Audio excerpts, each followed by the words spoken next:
Good morning po mga katrabaho, construction. Welcome po sa ating YouTube channel, Mons Construction.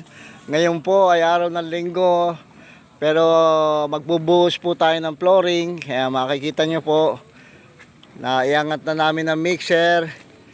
Na-prepare na po namin ng mga rebar, mga bakal. Ayan po, nagpe-prepare siya ng kakailanganin natin. Semento, buhangin, graba. Ang magiging mix po natin dito ay isang supot ng semento, dalawang supot ng graba na maliliit, at saka tatlong supot po ng buhangin.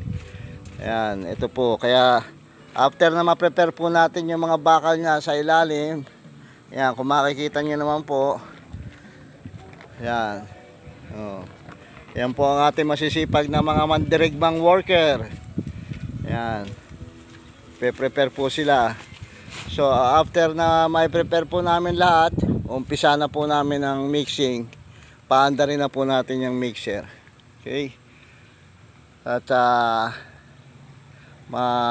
matatapos po natin siguro to, estimated mga buong maghapon, makakapagbuhos po tayo ng ating flooring.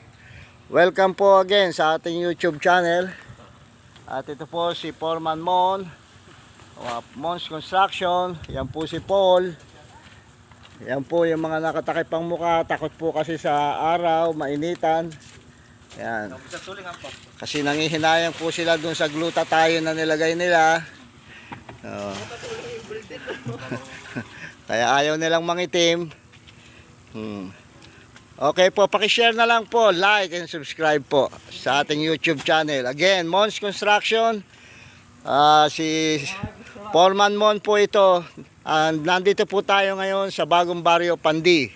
Ito po yung isa sa project natin na medyo na-delay dahil po nung 2 weeks na halos nagbagyo-bagyo. Kaya ngayon lang po tayo medyo nakakapag-umpisa ulit.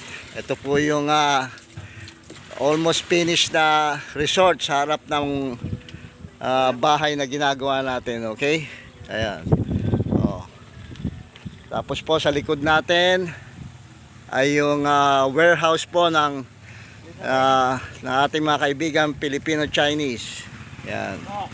Salamat po. Thank you and God bless. Salamat po sa inyong lahat.